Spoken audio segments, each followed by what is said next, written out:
I thought we might get some kind of an October surprise. I didn't think it'd be Joe Biden waking up from his weeks-long slumber to call half the American population garbage, but that's exactly what we got last night. Good morning. Happy Wednesday. It's great to have you here on KCMO Talk Radio. So we are now 6 days to go until this election. You've got Fox News right now talking to voters in Pennsylvania, and I see a veteran with a Villanova polo on. Let's go. Woo! You see that in there, Mark, in the little diner they've got? Guy's got his V's up, baby. Let's do it. It's a nice shirt, nice hat. Yeah, that's actually right. USS Dwight D. Eisenhower with his Villanova tee. Little Kansas Villanova love right there. I love that. So we are down the home stretch, and Joe Biden is doing outreach last night on a Zoom call with Latino voters, and he drops this gem. Or Puerto Rico, where I'm in my home state of Delaware, they're good, decent, honorable people. The only garbage I see floating out there is his supporters. His demonization of Latinos is unconscionable, and it's un-American. The only garbage I see floating out there is his supporters. I need therapy, Pete. Are you open? Oh, man. I will be opening shop post-election, John, so you're going to have to wait a couple of weeks. But Joe Biden saying something like that, right? Kamala Harris's boss, the president, saying something like that in the midst of this election cycle, when the rhetoric, especially from Joe Biden's team, has gotten out of control. Nazis, fascists, Nazi rallies being duplicated at Madison Square Garden, all these heinous things that have been said about many of you. Not that every single one of you listening is a Donald Trump voter, but obviously many of you are. The things that have been said about you in recent days. And now this, the icing on the cake from Joe Biden. Now, to use John's joke, I'm not sitting here looking for therapy. I know how Joe Biden feels about me. I know how Joe Biden feels about many of you. He hasn't really hit it. They pretend to kind of want to hide it, but they really haven't hit it at all, right? I'm not looking for a therapy session. I'm just looking for some honesty from our media, who has spent now 2.5, 3 days of a news cycle talking about a comic making an off-color joke about Puerto Rico. Will they spend the same amount of time about Joe Biden calling half the country garbage? Will they do that or no? Does that not count? No, that's not the same, you see? And that's exactly what they're doing right now. So they released the White House transcript last night of Joe Biden's comments, and here's what they did. They conveniently put an apostrophe before the S in supporters. So the official White House transcript reads as follows. The only garbage I see floating out there is his supporters. And when you put the apostrophe, not to go down. Possessive. Yes. You see what they did here? His supporters garbage, implying that Joe Biden wasn't saying the supporters were garbage, but that his supporters garbage, supporter apostrophe S garbage, is the only garbage he sees floating out there. Suddenly the grammar Nazi is the king there in the room, right? Yes. So that's how the official White House transcript is reading this morning. I went back, I looked it up because I was curious how this might get spun on their end. Would they leave out a word? Would they add a word? What would they do? The apostrophe, it's actually brilliant. It's the best thing you can make of the situation. Mm-hmm. It's really not a bad idea on their part. But you listen to Joe Biden and you tell me what he was saying. Or Puerto Rico, where I'm in my home state of Delaware, they're good, decent, honorable people. The only garbage I see floating out there is his supporters. His demonization of Latinos is unconscionable, and it's un-American. His demonization of Latinos is unconscionable, and it's un-American. I might buy the apostrophe S. I might buy the apostrophe S if there was something that followed up the apostrophe S that implied it was apostrophe S. But it doesn't. The only garbage I see floating out there is his supporters. His demonization of Latinos is unconscionable, and it's un-American. Right? He could have said right after their supporters, they're the ones spewing, Yes. something like that. But you're right. There's nothing here to suggest Joe Biden meant apostrophe S supporters. And let's not forget the way Joe Biden's talking about this. His demonization of Latinos is unconscionable. It was an insult comic. Tell me what exactly that has to do with Donald Trump anyway. Somebody give me, they're acting like Trump went up there and told this joke. We're on day 3 of this now. Meantime, you have Joe Biden giving this speech at the same time Kamala Harris is in his backyard, giving her closing argument at the ellipse to the American people, and Biden's on a Zoom with, I don't know, probably a dozen Latinos blowing the whole thing up. That's what he's doing last night. He's trying to help, but because he's in the state he's in, he can't help. He's incapable of helping right now. 913-408-7957. I saw some speculation last night that this is Joe Biden blowing up Kamala Harris's campaign as revenge. I don't believe that for a second. He doesn't know what he's doing. He doesn't know where he is. He doesn't know how to speak. I do not buy that for a second. Real quick, right at the beginning, he started to say he was from Puerto Rico, I think. Yeah, didn't he? I don't know. Let's listen again. Or Puerto Rico, where I'm in my home state of Delaware. Where I'm from. That's what I'm thinking. Joe Biden's made up a lot of you-know-what over the years. That would have been next level. He does appear to say that. That's a great find there, John. You must be an old radio DJ listening very closely. Oh, gosh. But I'm not going to sit here and get on the sanctimonious high horse and say, oh, Joe. How dare you? No, it's just this is a campaign that is fumbling and mumbling and bumbling its way to the finish line. And it doesn't mean they can't win. Let me be very clear. They know how to turn out voters. That's one thing Democrats know how to do and know how to do very well. But, man, they are making some missteps along the way. And not that the Trump campaign has been perfect. It hasn't been. But it hasn't been as bad as what you're seeing on the other side. But you were just called, as I listen to Joe Biden's words, garbage. So give me a quick reaction at 913-408-7957. Paul in Kansas City, you can kick it off first, my man. What's going on? Hey, Pete, proud member of the Garbage Brigade reporting for duty. Look, salute, Paul. Salute. Yes, sir. At the DNC, when he said that, I could just see that whole building just put their hands in their heads and said, no, he did it again. Because at the same time she's telling me on TV we're going to lock arms and unite, he's out there saying me and 100 other million Americans are garbage, and she's going to take the garbage out if she wins. So, here's the thing. Going on if she loses, though, Paul, she's going to blame him. And the reality is this really isn't his fault. I mean, her campaign's been a mess now for 2 or 3 weeks. Yeah. This is just icing on the cake, man.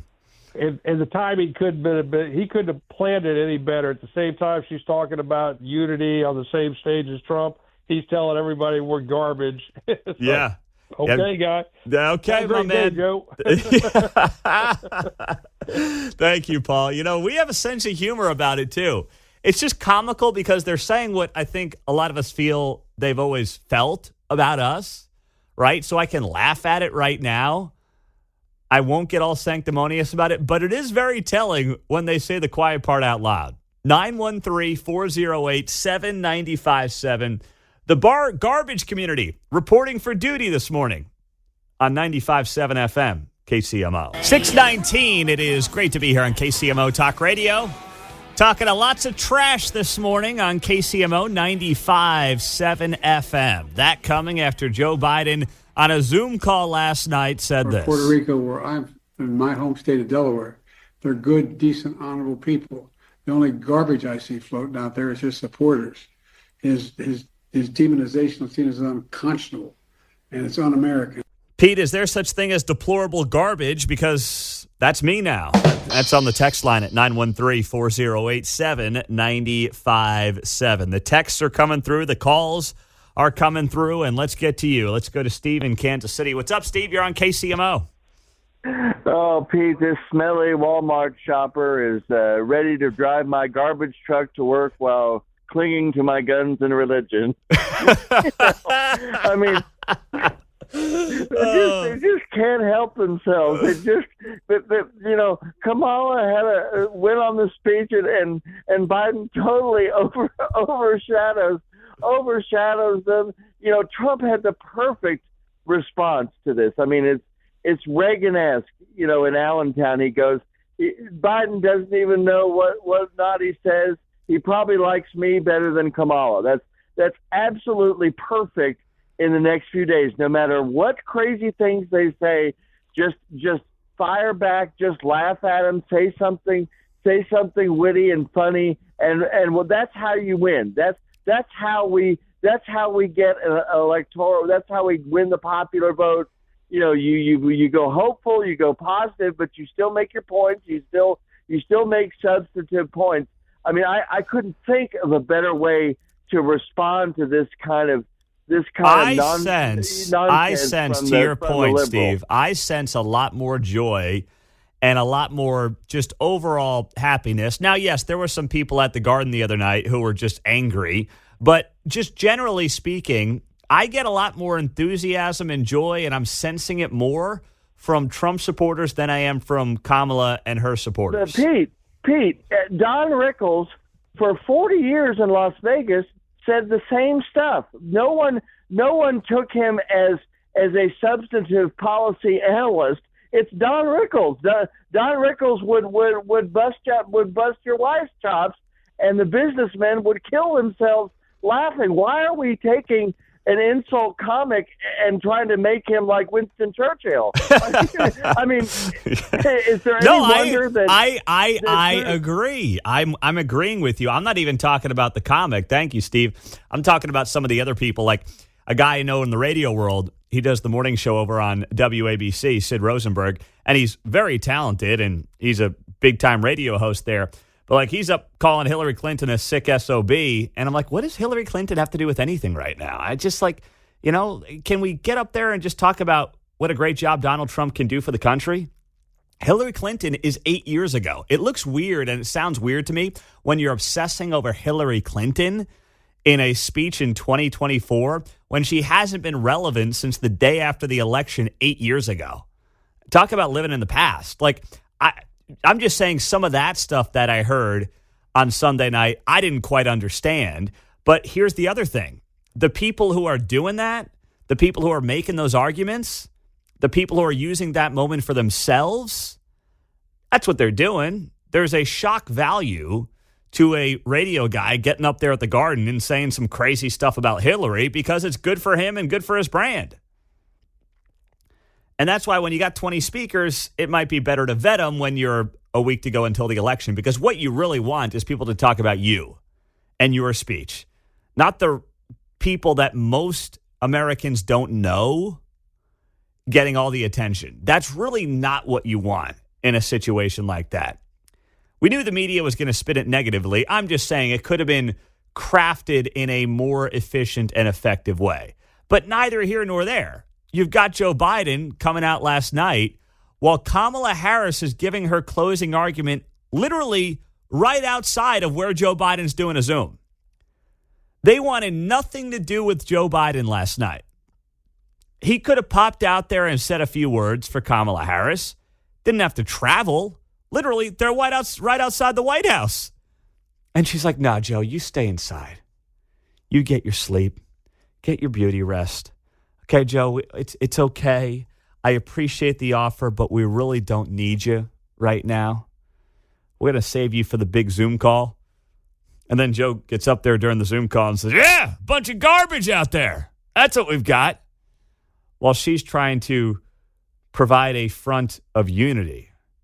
She's trying to say, hey, we have to all come together. Now's the time to come together.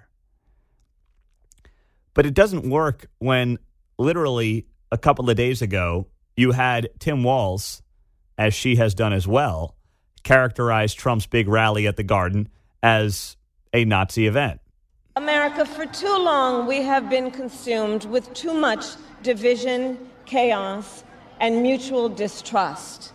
And it can be easy then to forget a simple truth. It doesn't have to be this way. It doesn't have to be this way. It is time to stop pointing fingers. We have to stop pointing fingers and start locking arms. Donald Trump's got this big rally going at Madison Square Garden. There's a direct parallel to a big rally that happened in the mid-1930s at Madison Square Garden.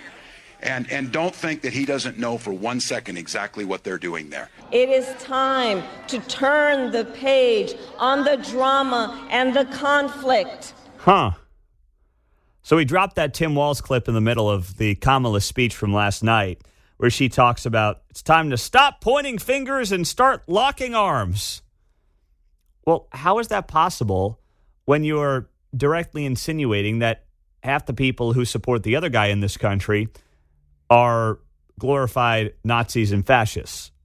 How does that work? How can those two things actually be true at once?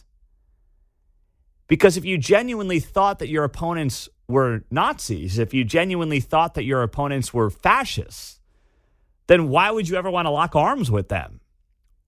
It just doesn't make any sense. I wouldn't want to lock arms with someone who was a Nazi. I wouldn't want to lock arms with someone who is a white supremacist or a racist. I'm not interested in that. Are you? I can't do kumbaya with those individuals. So if you really thought that about people, well, why would you want to stop the finger pointing and start the arm locking? Their messaging is all over the map, and there's nothing anymore that frankly makes a whole lot of sense in what they're trying to pitch. I told you yesterday how the New York Times reported that there are Kamala insiders who are saying, hey, enough with the fascist Nazi stuff. It's not working. Stop. Let's get back to joy and positivity. The question is it too little, too late? And I'm starting to believe, with 6 days left, that the answer to that question is yes. Next on KCMO Talk Radio, we've got the news, and then is the next George Floyd here in Missouri? We'll answer it coming up. I don't know how big this story is going to get. I just want to make sure you know about it here on KCMO Talk Radio. Thanks for starting your day with us, because it's going to get a lot of attention here locally. I expect more of this story in the days ahead. If we didn't have 6 days to go until an election, this story might really pop. Something tells me it won't get the national attention. Some statewide and local media want it to. But the story here is that a man named Othel Moore died in prison last December. 38-year-old black man who died after he was placed in a spit hood and restrained in a Missouri prison down in Jeff City and was motionless for nearly 10 minutes before a nurse checked on him. The family released this prison video yesterday. And the video of the final moments before Othel Moore's December 2023 death shows the black 38-year-old male heaving with a mask covering his face, hands restrained behind his back, and legs bound together as a guard watches from outside the cell. Now, already the name George Floyd is being brought up here. One of the attorneys representing the family said yesterday, quote, "Let's be clear, this is one of the biggest civil rights prison death cases in America. Similar to George Floyd, Othel was crying out, screaming out, 'I can't breathe,' while being witnessed by inmates and others in the facility." So the family held a news conference yesterday. This happened once again at the Jefferson City Correctional Center. Now, charges have been filed. 4 former staffers at the Jefferson City Correctional Center have pleaded not guilty to second-degree murder. Charges against a 5th have been dropped. A criminal complaint alleges that guards pepper-sprayed Moore, placed a mask over his face, and left him in a position that caused him to suffocate. Moore's mother and sister separately have filed a wrongful death lawsuit. While standing handcuffed just outside his cell door, writes NPR, a guard pepper-sprayed Moore, according to the Cole County prosecuting attorney Locke Thompson's office. Video released by Moore's family then shows him being led away from the other incarcerated men. Guards held his arms as he went down to his knees and eventually lay face down on the floor. Guards then bound his legs together and put a mask over his face before strapping him into a cart in a reclined position. As he was restrained, the video shows Moore swayed back and forth, but did not appear to struggle with guards. Guards told investigators that Moore was not following orders to be quiet and that he spit at them, although witnesses said Moore was spitting pepper spray out of his mouth. Video shows guards then wheeled Moore to a locked cell, where he initially attempted to push himself to a more upright position before falling back into the reclined headrest. His movement gradually slowed for about 20 minutes until he lay motionless, his head slumped to one side. A nurse arrived about 10 minutes after Moore went motionless, calmly checked his pulse, moved his limp head. The nurse and another staffer briefly applied rapid compressions to his upper body before he was wheeled out of the cell. So, 10 staffers and contract employees were fired in response to Moore's death. Right now, the family obviously is filing lawsuits in this case, and this case will now last for quite some time. But to compare this at this point in time to George Floyd certainly feels like a stretch when you had nurses involved and you had officers involved and you had a situation where people appeared to be, based on the reporting, trying to avoid what ended up happening. I'm not picking a side here right now because we still don't know a lot about the case. But for those of you asking on the text line, Moore had been incarcerated for more than 18 years and was serving a 30-year sentence for second-degree domestic assault, first-degree robbery, armed criminal action, and possession of a controlled substance. Grew up in St. Louis and had a daughter. So I don't know where this story goes, but anytime the name George Floyd is now brought up in a case, that signals to me that the people who are bringing up the name George Floyd want the George Floyd treatment. They want the George Floyd attention. And that is clearly what one of the attorneys representing the family is trying to achieve here. And you know that local media, Kansas City, St. Louis, around the state, is going to be more than willing to tell this story and be sympathetic to the story no matter where the facts lead. I will follow the facts. You have people in the correctional department who are now facing second-degree murder charges. So I'm willing to let that thing play out. I mean, if they get convicted, then you have a situation where people are held accountable. That's the point of the criminal justice system, right? On both ends. Whether you're a criminal who's in prison or you're someone who's working for the corrections department who ends up committing a crime against a prisoner. So we will see. I don't expect this to override any election talk over the next few days, but it is something that is worth watching, and I wanted to make sure that you heard about it first here on KCMO. Now, speaking of things happening at the state level, Governor Mike Parson yesterday rescinded an executive order that set modest goals for state agencies to make purchases from businesses owned by minorities and women. That's how the Associated Press writes it. Mike Parson saying the goals carried legal concerns. Parson rescinded 177 executive orders, some of which dated back to the 1980s, deeming them no longer, quote, necessary or applicable. An executive order issued by former Governor, Democrat Jay Nixon in 2015, set goals for state agencies to purchase 10% of goods and services from companies owned by minorities and 10% from businesses owned by women. Leaders of some organizations worried about the impact rescinding the order might have. Nimrod Chappell Jr., president of the Missouri NAACP. What a name for the Missouri NAACP. My thought. President, Nimrod. Just perfect, isn't it? Sometimes the jokes write themselves. I'm not even trying to be funny, and that's hysterical to me. What Missouri is doing is sending out a clear signal to anyone who has faced a barrier to participating in procurement, and that signal is no need to apply. No! So I'm not going to sit here and praise Mike Parson because Mike Parson should have done this a very long time ago. The fact that we are still in a world where in 2024, where businesses get contracts based on the skin color of the owners or the gender of the owners is ludicrous. There might have been a time when that made some sense. There might have been a time when you wanted to have a rising tide kind of lift all boats, so to speak. In 2024, that is completely unreasonable.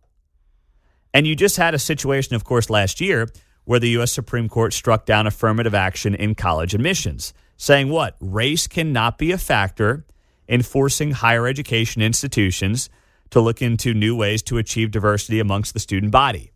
So why are we picking winners and losers for government contracts based on the skin color or the gender of the business owner, John? I thought it was interesting, too, the final statistics on that. And the whole time that's implemented, they haven't been able to reach that 10% threshold. They 3 and 4%. Yeah. Missouri didn't even meet the 10% target with the rules in place. St. Louis Post-Dispatch cited a 2022 state report that found just 5% of contract spending for services went to minority-owned firms and 4% went to female-owned businesses. So you're right. They're not even hitting their goals. But the fact that they're trying to create this fake number and fake goal is insulting in and of itself. So good on Mike Parson. My only thing to Parson would be, why didn't you do this when you got in office?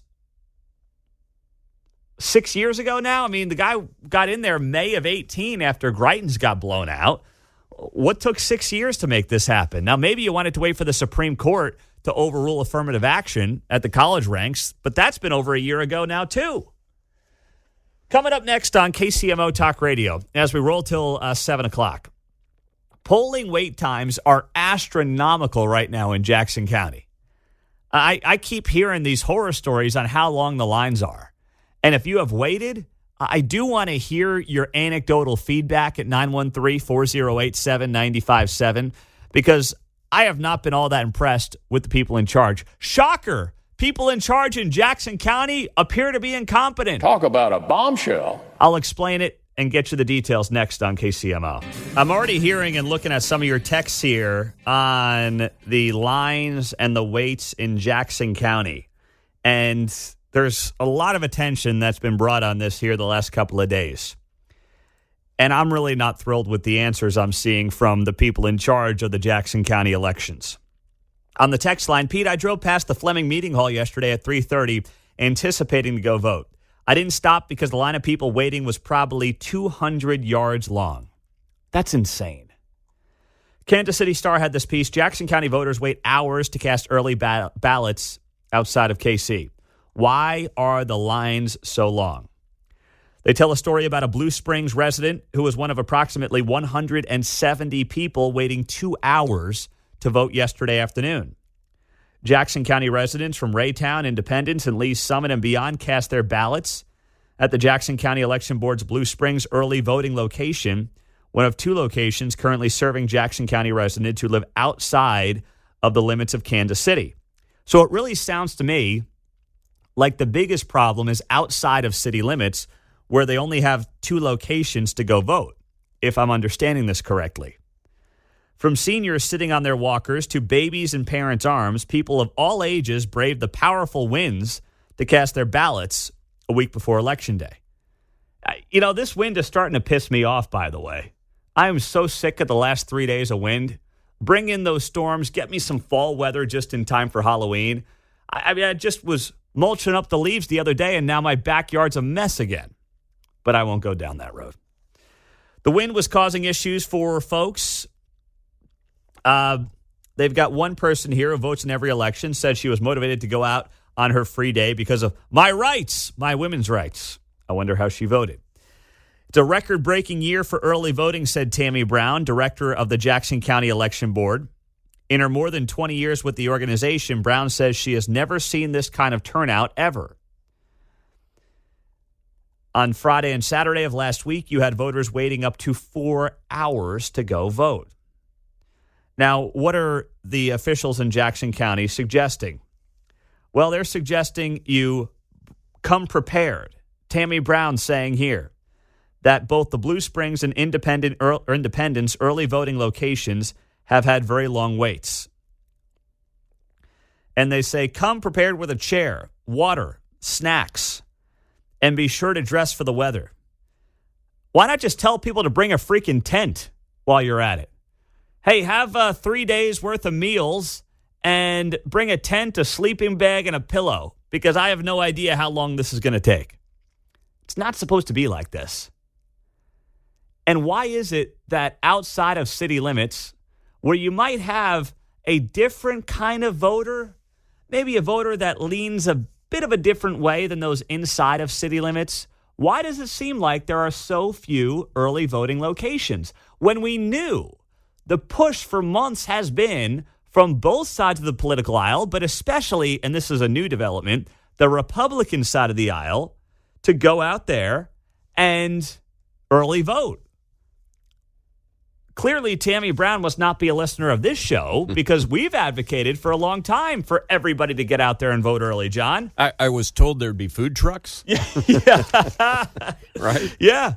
Seriously. Water bottles, food trucks, maybe a little live music while you're at it, right? Get a band. Can't someone do a Van Halen set or something?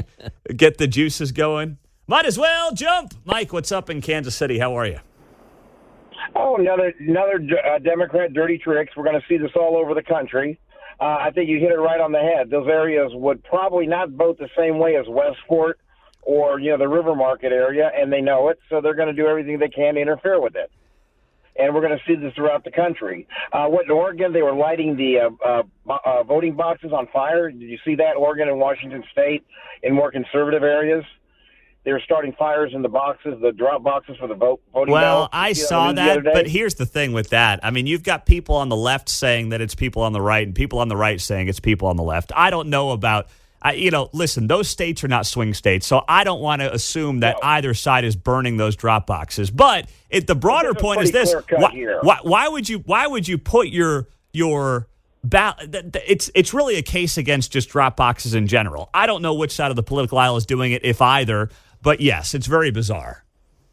But this year, you can't argue this year is political. The places the fringe areas are more red, the core areas are more blue. It's pretty obvious. Well, it's hard to not at least sit there and speculate as to why the longest lines in Jackson County are at the voting locations that are outside of Kansas City, Missouri city limits. There's only 2 of them. And that's where you're seeing the longest wait times. And we all know the makeup of voters outside of Kansas City, Missouri in Jackson County is very different from those inside. Let's go to Jonathan. Go ahead, Jonathan. You're on KCMO. Hey, Pete. I wanted to explain that. So about 100 years ago, the Kansas City created its own election board within Jackson County. So it's been a separate election board from the rest of Jackson County for about a century. Jackson County, the rest of it is a separate election board, Jackson County Election Board.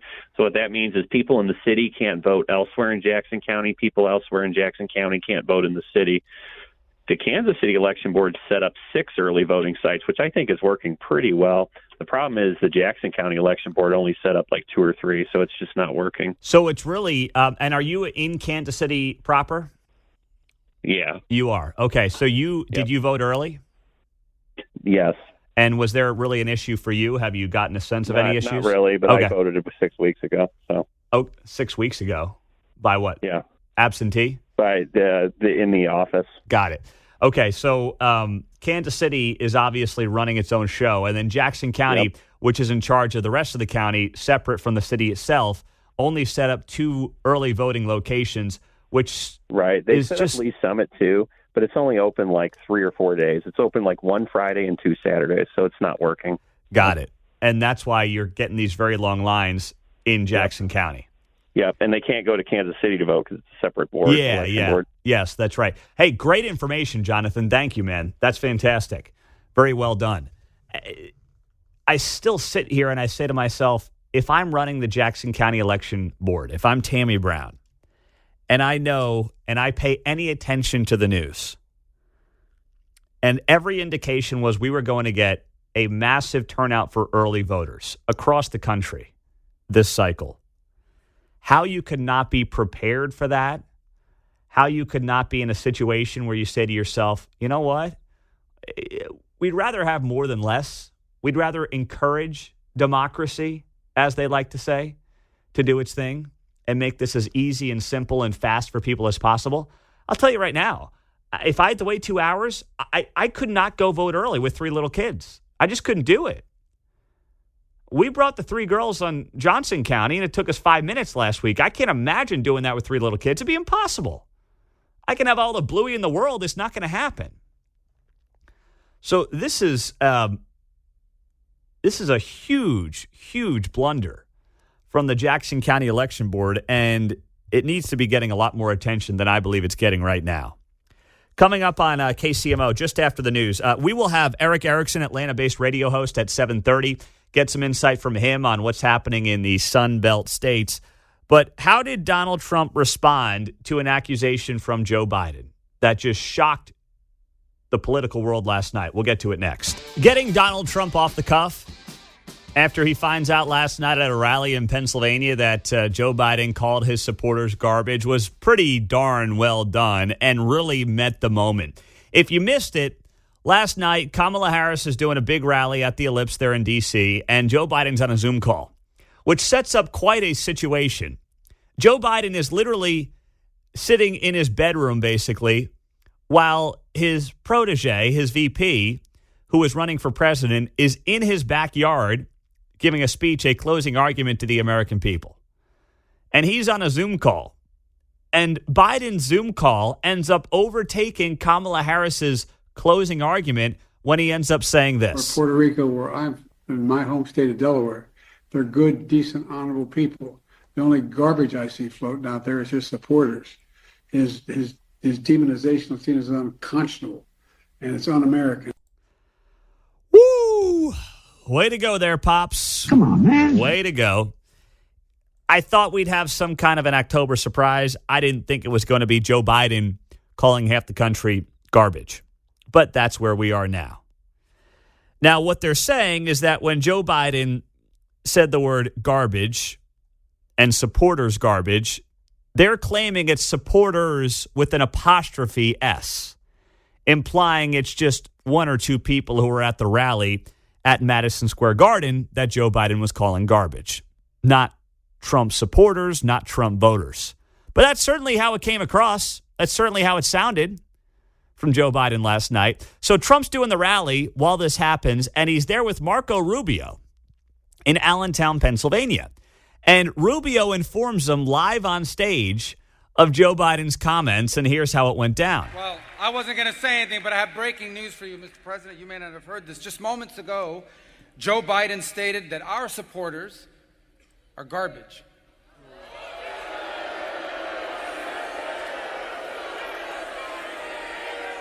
Are garbage. He's talking about the Border Patrol. He's talking about nurses.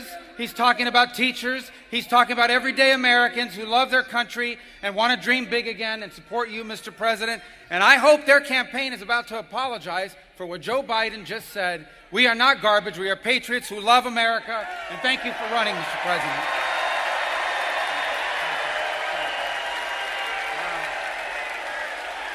Wow.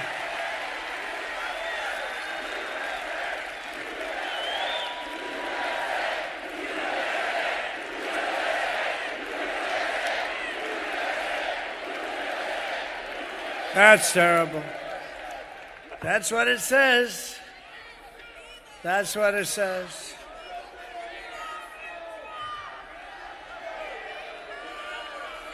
So you have, remember Hillary, she said deplorable, and then she said irredeemable, right? But she said deplorable, that didn't work out.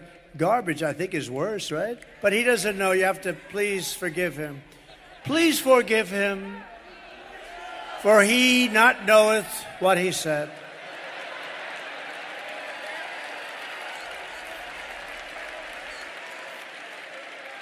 These people, terrible, terrible.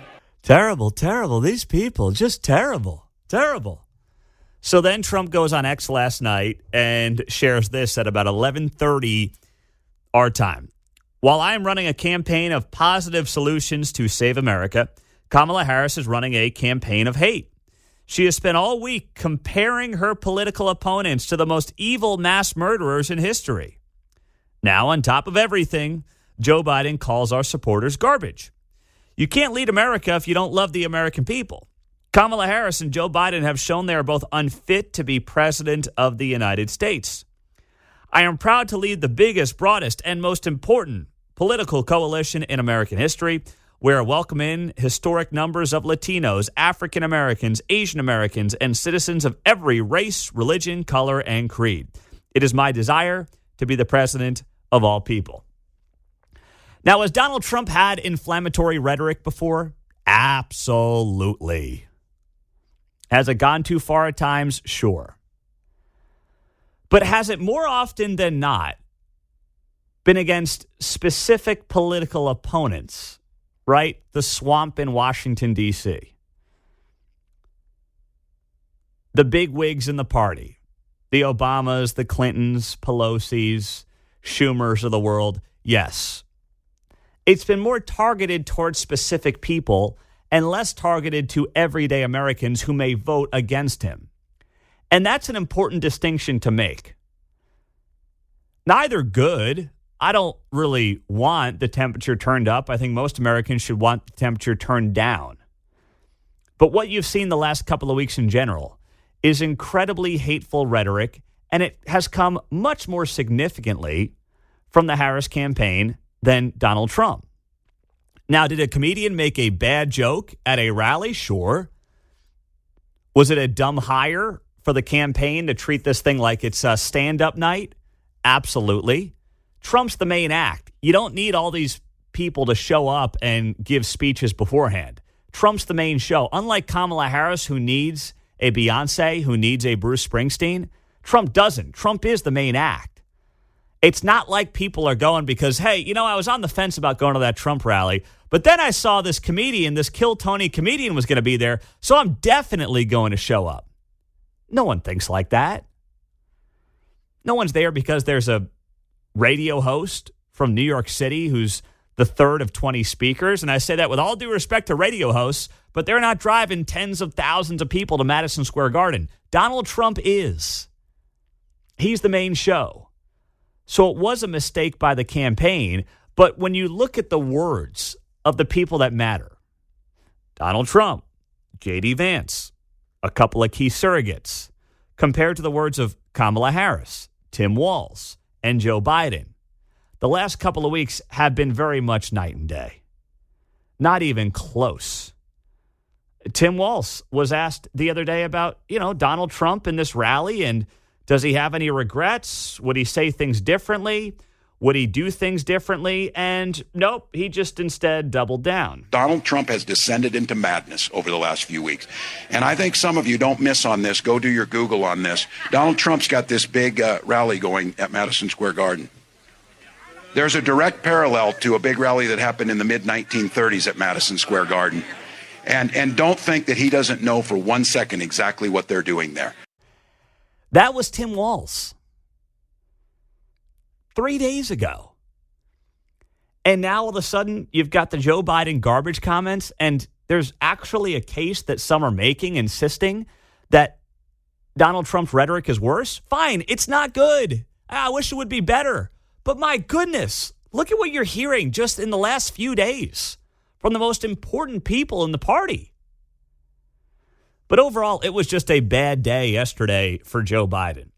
I didn't think the garbage comment, or I didn't think this comment that he made yesterday would actually be superseded by something else that he said later in the night. But here was Biden earlier in the day when he was also talking and trying to introduce a senator. And man, it did not go well for him. It was a rough day all around for Joe Biden. Senator Chris Von Halen. What the hell's his name? He's new. Chris and I have been doing this for so many years now, it's getting old. Or at least I'm getting old. Chris isn't getting old. Chris Van Halen. Well, it's Chris Von Hollen. And then Joe says, well, he's new around here. Joe, I'll do my Biden whisper. Joe, the guy's been in Congress since 2003. 21 years the dude's been in Congress. I don't know his name, Chris Van Halen. Senator Chris Von Halen. What the hell's his name? He's new. No, he's not new. 20 years in Congress this guy's been around. Chris Van Halen. Unbelievable. The wind will be ending with the storms coming through tonight. So make sure that you're keeping an eye on that. Looks like some of these storms could be severe. I missed my tirade yesterday. I hate this weather. Oh, you and Kate hate this. I mean, I don't like it, but she hates it. It's and you dry hate it. and dirty around here in the Midwest. The leaves are not going to be nice and supple and red, so they've kind of dried on the tree, and everything's dusty, crumbly, dirty. My sinuses, everything. Oh, it's okay. Yeah. We'll carry you through the show, John, all right? We'll put you on our back. Mark and I will take care of you today. Sound good? You up for that, Mark? Can you handle it? We got this. Okay. All right. Little pep in the step in there, fellas. Geez, what's going on that side of the glass? Give me something to work with here. Once it cools off, you'll see a happy camper over there. All right. Well, that's coming tomorrow. Supposed to be. Coming tomorrow for the Halloween festivities. Right, just in time. Just in time. Just in time. So Drew Tranquill, Kansas City Chief, puts up a picture yesterday on X. Very harmless picture that reads as follows. Get out there and vote. Early voting here in Kansas City was fantastic. Parking lot was full, but the line was very efficient. Plenty of volunteers, plenty of voting stations. Bring your ID and verify your name and address. My wife and I were out in 5 minutes. And it's him with a thumbs up and, I voted sticker.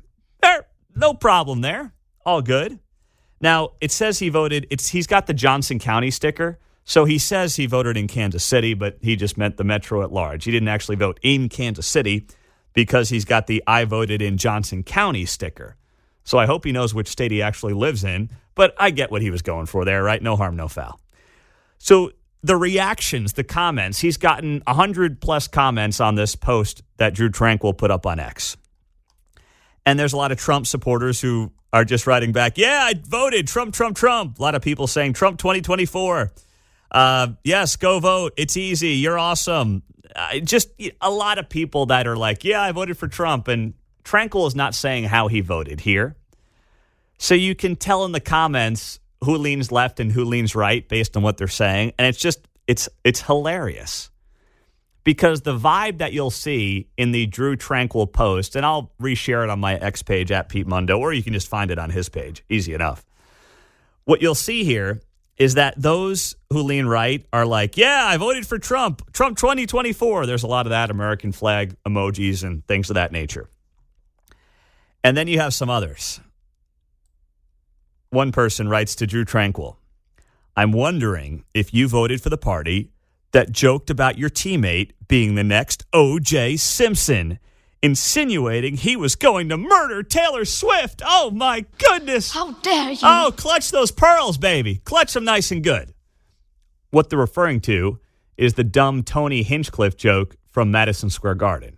I have other policies that I think should be implemented as well. Like me personally, I think football should be all year round. Yeah. So many great athletes.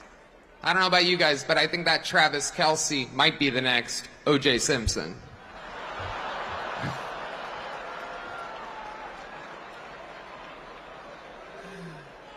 Feels good in here.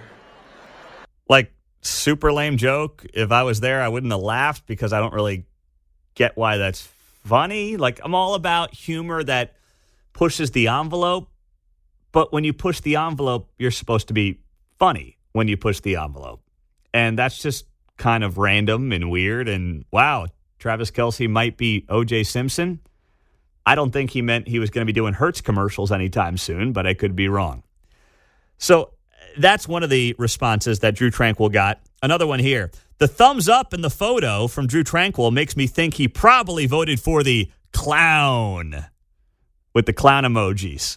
That was one responder. So one side's kind of exhibiting joy. Yes. And the other side? Yes.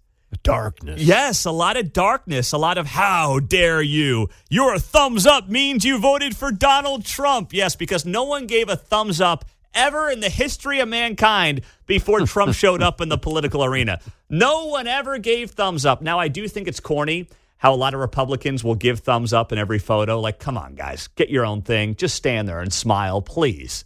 Stop trying to be Trump. But, like, yes, people have given thumbs ups before Donald Trump came around. It was a thing, believe it or not, John. All the comments circle back to the commenter. Yeah. I bet you. Yes. I think you, not just, hey, hope you voted for the right side. Yeah. Whoop-de-doo. Yeah, great. Hope you voted for my preferred candidate. Right. Something like that. Like that. I'll bet you. I think. Your thumbs up suggests to me you're a Nazi Trump fascist voter, man. Someone else, Drew, I'm wondering who you voted for and why. I'm wondering. Yeah, how do you think that person voted? Another person, and you voted for ... question mark. And then people start roasting this commenter saying, it's none of your damn business. Mm-hmm. And then this person keeps writing back, why is it not? I'm nosy. How do you think that Karen is voting? I'd be curious. What you think that Karen's got a yard sign or two? In this house, we believe, with the a massive Harris Walls flag. Oh, my gosh. I've got a neighbor around the corner. Every single election cycle, this is now my third in the neighborhood, the individuals end up putting a flag out for their preferred candidates. Not just the yard signs. They got all the yard signs. But this is now the second straight presidential cycle. They have a flag hanging in front of the house. I didn't even know anyone bought a Harris Walls flag. Like, I get having a sign. They're free. But you're investing in a Harris Walls flag. Unless you're thinking that thing will be sold on eBay one day in honor of the worst campaign run in modern American history, which still might pull off a win amazingly, but we'll get to why that might be coming up. I don't understand it. And it's not like one of those 3x5 flags. It's got to be easily an 8-foot flag. I mean, the thing's basically draping on the guy's driveway. It's unbelievable. I've never seen anything like it. But you got to be pretty diehard to get one of those flags. Like the Trump flag, people have been using the same Trump flag for 8 years, right? 3 election cycles, you've had your little Trump flags out. But I've never seen a Harris Walls flag outside of the one that's hanging in my neighborhood. Maybe I got to go to other parts of town, but I didn't see a lot of it at all, John. I think he wanted at the White Dudes for Harris book club meeting. Might have. I think you're right. Oh, man. Coming up on KCMO, let's get the pulse of what's going on in the Sunbelt states. Eric Erickson, talk show host out of Atlanta, is going to be here coming up on KCMO 95.7 FM. And in the meantime, just do what Drew Tranquil told you to do and go vote. But if you're in Jackson County, be prepared for a 2-hour wait.